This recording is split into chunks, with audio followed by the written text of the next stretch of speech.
আজকে ছোট গল্প কাঁচের চুড়ির ছটা। গল্পটি লিখেছেন অদিতি ঘোষ। আজ সকালেই রথের দড়িতে প্রথম টান পড়েছে।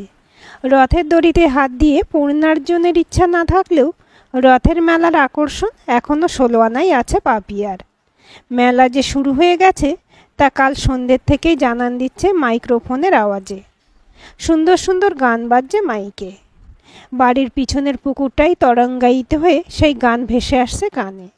গীতা দত্তের গাওয়া কাঁচের চুড়ির ছটা ছাইয়া বাজে ছলনা। ওর খুব পছন্দের গান।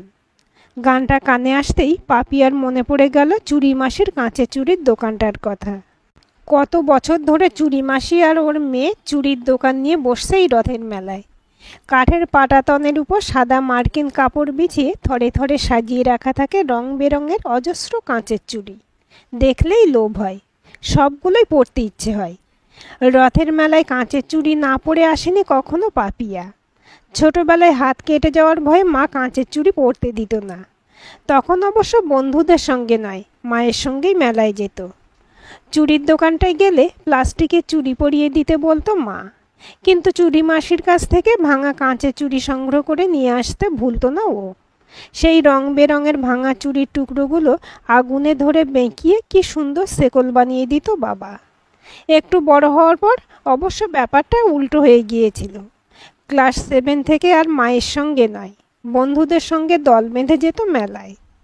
তখন মেলার সবচেয়ে বড় আকর্ষণ ছিল নাগরদোলা। অনেকবারই মেলার জন্য বরাদ্দ টাকাটুকু শুধু নাগরদোলায় চেপেই ফুরিয়ে ফেলতো ওরা।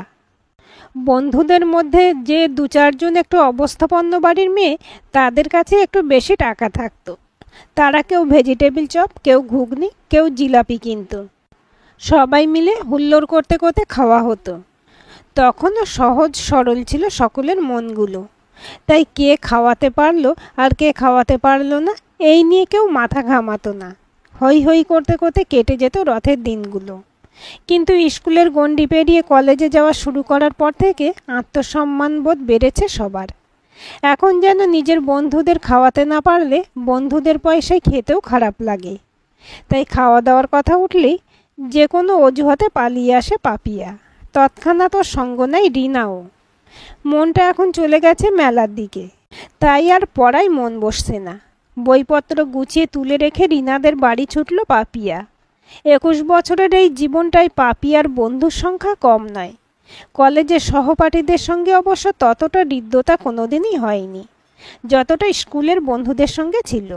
স্কুলের বন্ধু বলতে সবাই গ্রামের ছেলে মেয়ে, হয় এ পাড়ার নয় অন্য পাড়ার।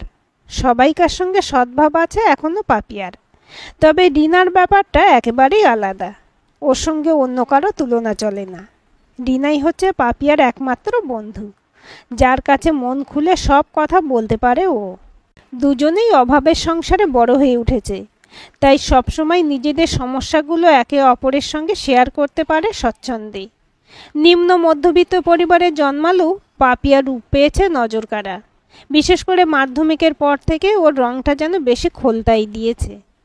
রিনার গায়ের রং শ্যামলা, দেখতেও সাদামাটা, কিন্তু রেজাল্টটা সবসময় পাপিয়ার থেকে অনেক ভালো হয় রিনার।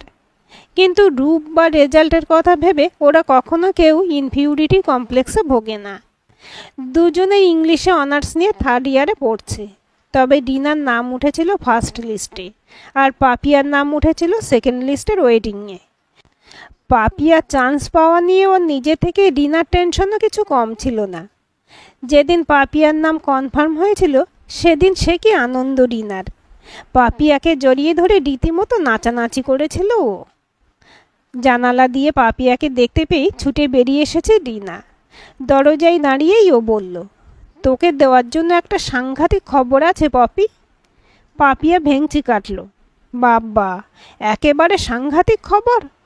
আমার তো মনে হচ্ছে আমি জানি তো সাংঘাতিক খবরটা কি।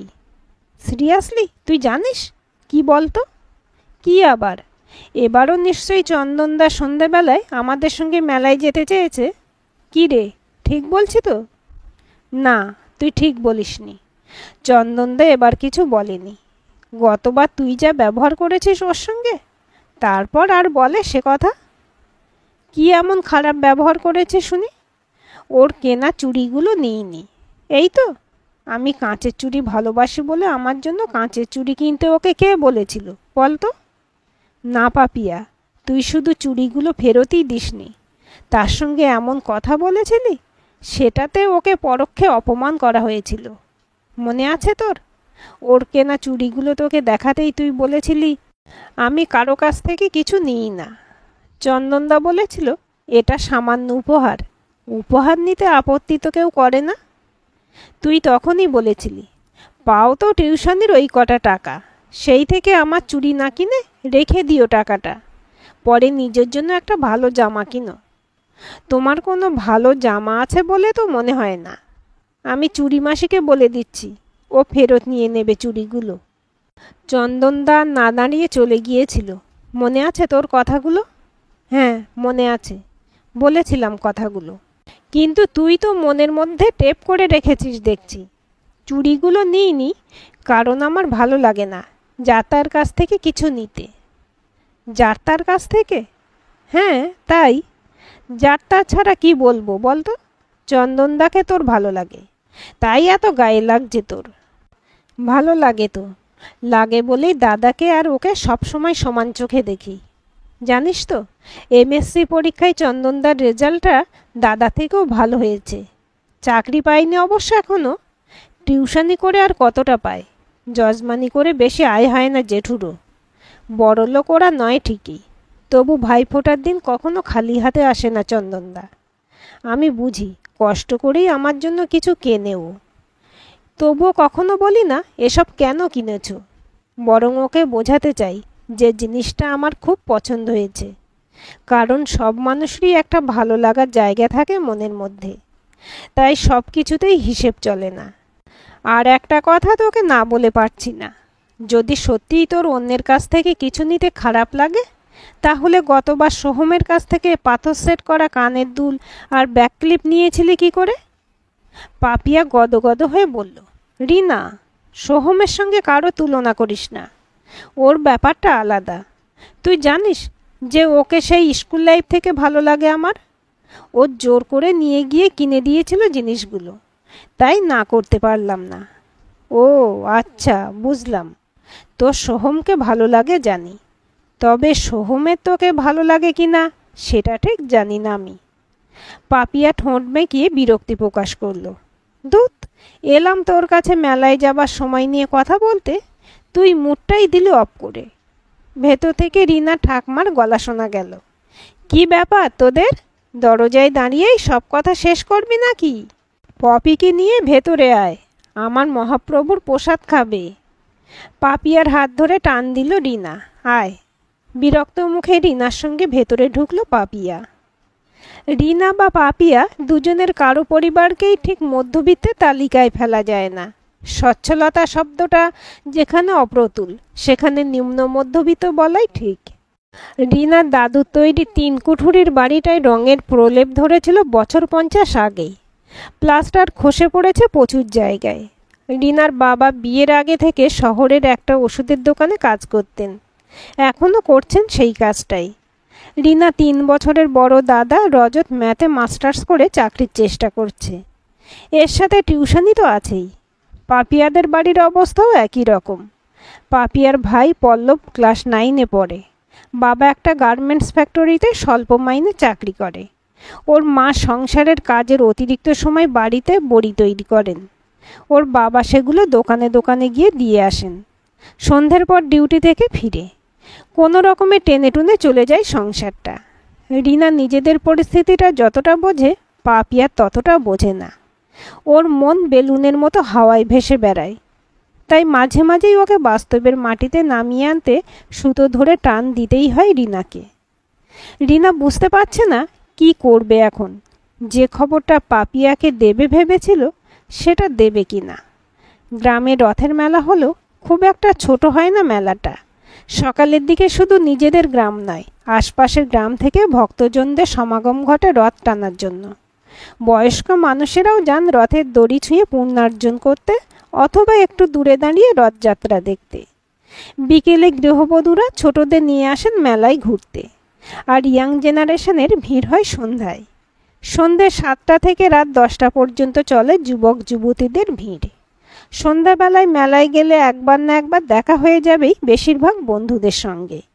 তাহলে কি যা জানার তা মেলায় গিয়েই জানবে পাপিয়া? সেটাই মনে হয় ভালো হবে। আজকে পপিকে কিছু বুঝিয়ে মনে হচ্ছে বিশেষ লাভ হবে না। বাবা বলে ঠেকে শেখার মতো সঠিক শিক্ষা আর কোনোভাবেই হয় না। রিনাকে অন্যমনস্ক দেখে পাপিয়া বলল, কি রে, কি এত ভাবছিস? বললি না তো তোর সাংঘাতিক খবরটা কি? রিনা গলায় উচ্ছ্বাস এনে বলল, এবার মেলায় দুটো স্পেশাল দোকান এসেছে। একটা ইমিটেশনের বড় গয়নার দোকান, আর একটা দোকান হয়েছে নানা ধরনের ইমিটেশনের ফুল আর ঘর সাজানো নানা জিনিস নিয়ে। পাশের বাড়ির কাকিমাদের সঙ্গে মা রথ টানতে গিয়েছিল। মা এসে বলল খবরটা। জানিস পপি, এবার আমার ভাঁড়ে 150 টাকা জমেছে। পাপিয়া লাফিয়ে উঠল, সিরিয়াসলি? আমার 140। এত টাকা কোনোবার জমে না। আর বাবা আমাকে 100 টাকা আর ভাই 50 টাকা দিয়েছে। মা বারণ করছিল, বাবা বলল গ্রামে তো এই একটাই মেলা হয়, এটুকু না দিলে হয়? এছাড়া পিসিমণি যখন এসেছিল তখন মায়ের হাতে 50 টাকা দিয়ে গিয়েছিল আমাদের 2 ভাই বোনকে দেওয়ার জন্য। মা তখন দেয়নি, আজ দুজনকে দিল সেই টাকা, মানে সব মিলিয়ে 265। তবে মা বলেছে ভেবেচিন্তে খরচ করতে, যেন পুরো মেলাটা চলে। রিনা বলল, আমারও প্রায় কাছাকাছি। বাবা এখনো দেয়নি, বলেছে উল্টো রথে 50 টাকা দেবে। দাদা 50 টাকা দিয়েছে, আর ঠাকমা দিয়েছে 20 টাকা। মোট মিলিয়ে 270 হয়ে যাবে। আমরা তো রোজ যাই না মেলায়, আজ যাব। মাঝে না হয় 2 দিন যাব, আজ যাব উল্টো রথের দিন। বেশ ভালোভাবেই হয়ে যাবে বল? পাপিয়ার চোখে মুখে উপচে পড়া খুশি। রুমালে জড়ানো একটা চিরকুট বার করলো ও। ভাঁজে ভাঁজে কুঁচকে গেছে কাগজটা। তাতে লেখা কয়েকটা লাইন। ডিয়ার পাপিয়া, রথের আর 3 দিন বাকি। এবার মেলায় এমন কিছু উপহার দেব তোমায় যা সারা জীবনে ভুলবে না তুমি। তার জন্য সন্ধ্যের পর আমার সঙ্গে নাগরদোলায় চাপতে হবে তোমাকে। কথাটা ভুলে যেও না যেন। আই লাভ ইউ পাপিয়া, তোমার সোহম। রিনার গলায় সংশয়। সোহম কাকে দিয়ে দিয়েছে তোকে এই চিঠি? মিতুকে দিয়ে।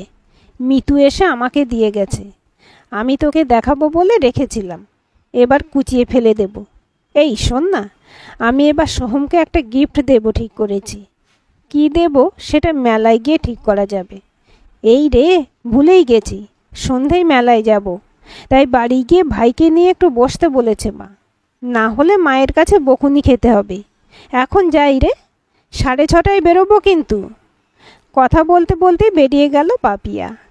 রিনার মনটা ভীষণ খারাপ আজ পাপিয়ার কথা ভেবে। বোকা মেয়েটা নিজের ভালোটাও বোঝে না।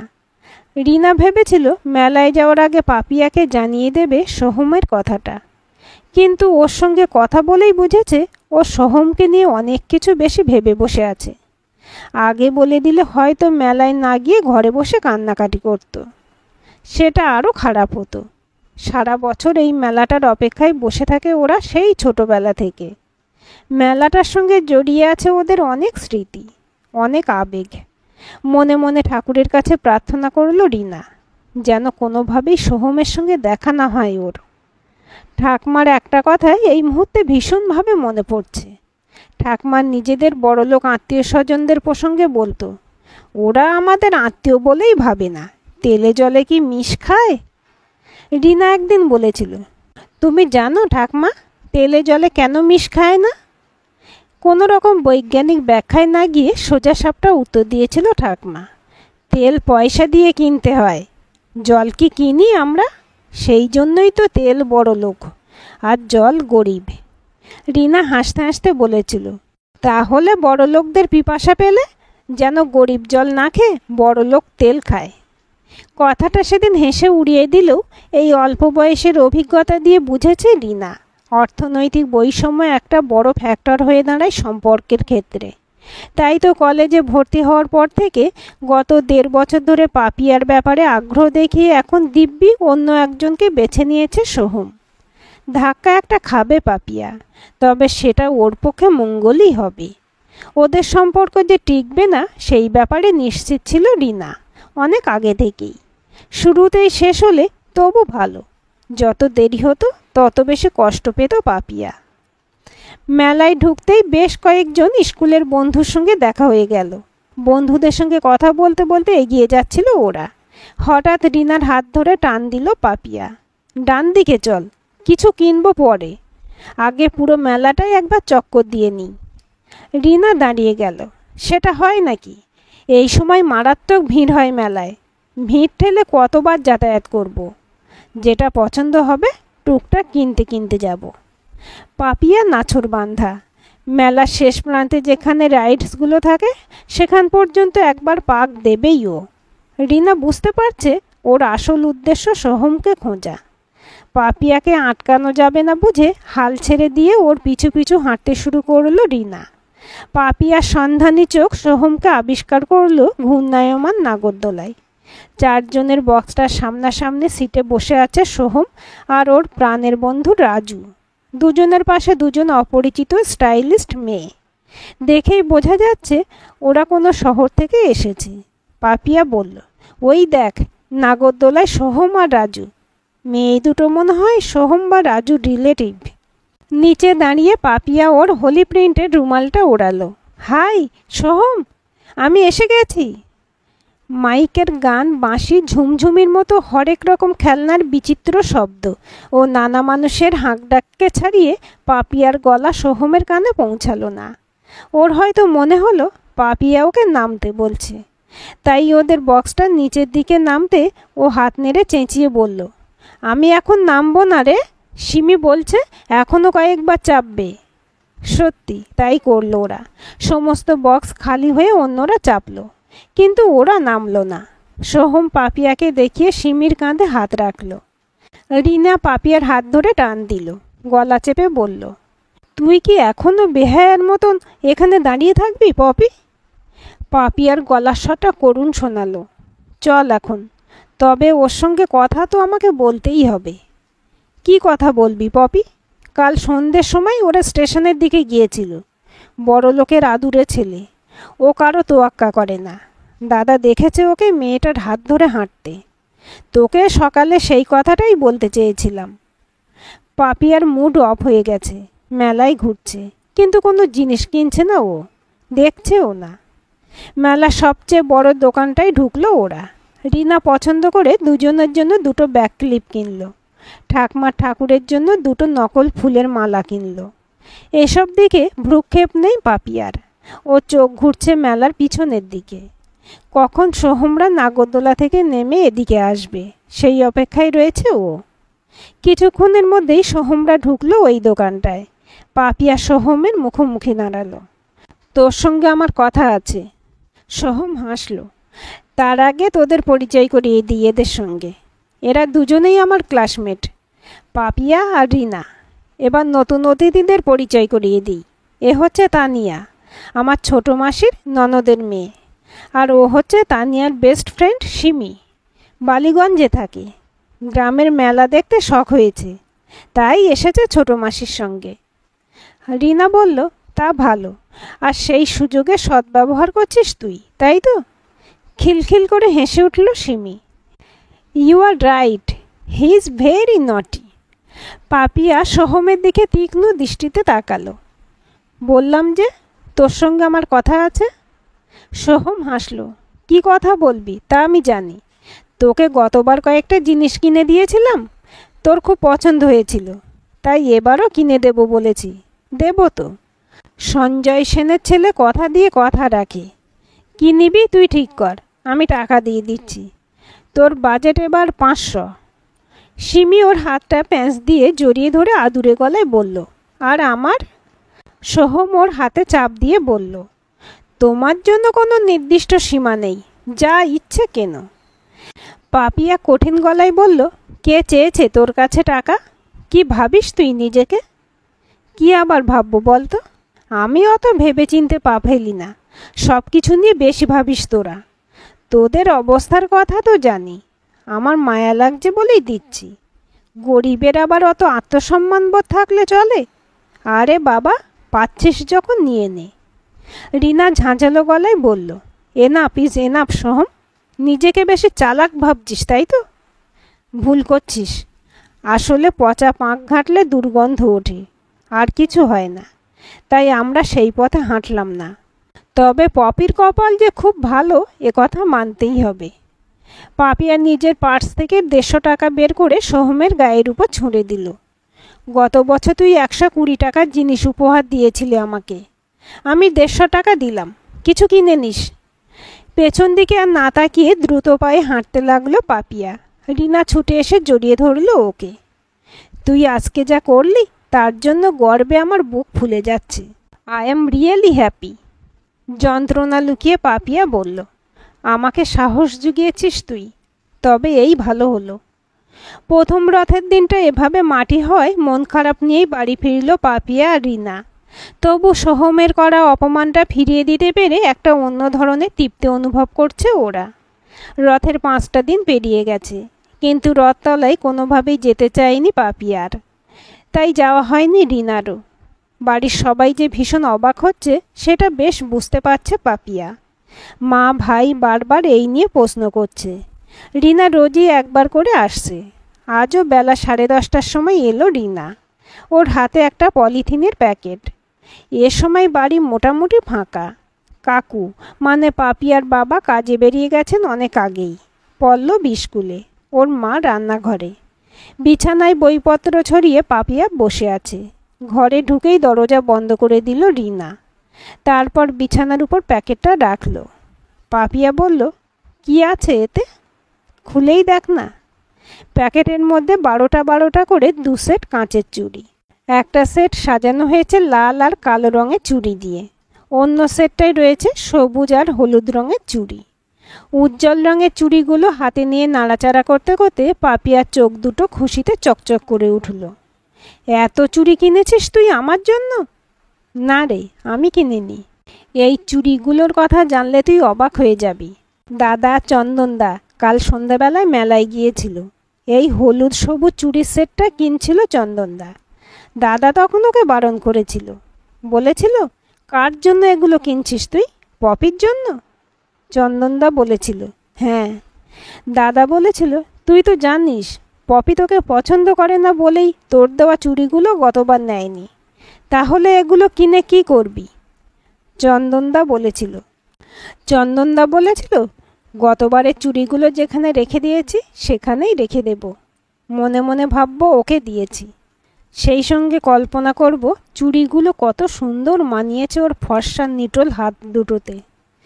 আসলে ওর আমাকে ভালো না লাগলেও ওকে যে আমার ভীষণ ভালো লাগে।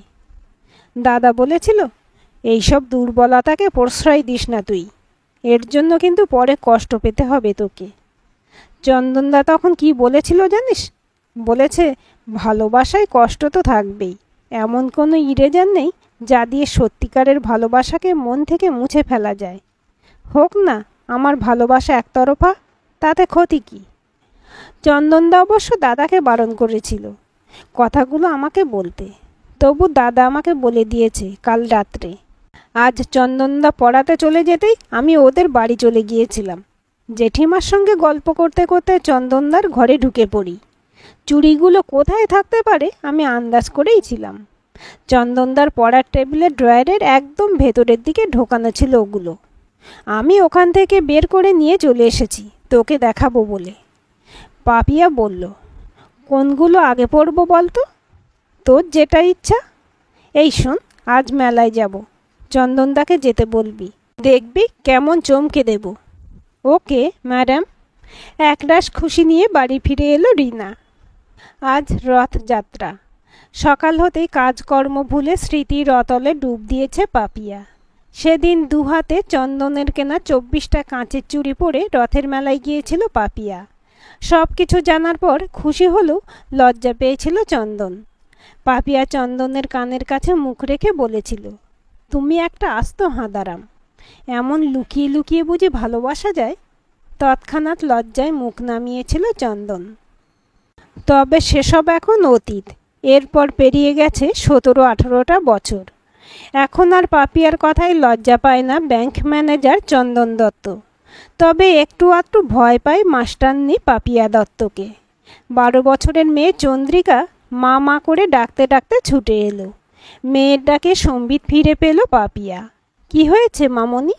দিদা বলেছে তুমি কাঁচের চুড়ি পরতে অনেক, আমিও পরবো। বাচ্চাদের কাঁচের চুড়ি পরতে নেই সোনা। চন্দ্রিকা বায়না ধরল, না আমি পরবই।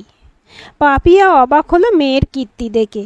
এই বয়সে কাঁচের চুড়ি পরার জন্য একদম এভাবেই বায়না করতো পাপিয়া নিজেও।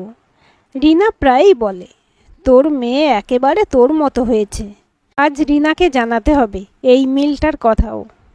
চন্দ্রিকা মাকে আলতো ধাক্কা দিল। বলো না মা, আমি কাঁচের চুড়ি পরবো তো। ঘর থেকে বেরিয়ে এসে মেয়েকে কোলের কাছে টেনে নিয়ে কপালে হামি দিল চন্দন। পরবেই তো। আমার সোনামাকে আমি অনেক চুড়ি কিনে দেব, চাইলে তোমার মাকেও কিনে দিতে পারি। কাঁচের চুড়ির রিনিঝিনি শুনতে আমার এখনো বেশ ভালো লাগে। চন্দ্রিকা আনন্দে হাততালি দিল। কি মজা! পাপিয়ার দিকে তাকিয়ে ভ্রুভঙ্গি করল চন্দন। অতীতের কথা ভেবে আজ সত্যি সত্যি লজ্জা পেল 38 অতিক্রান্তা শিক্ষিকা পাপিয়া দত্ত। আজকের গল্পটি কেমন লাগলো কমেন্ট করে জানাবেন। ভালো লাগলে লাইক হাইপ শেয়ার করবেন আর চ্যানেলটি সাবস্ক্রাইব করে বেল আইকনটি ক্লিক করে রাখতে ভুলবেন না।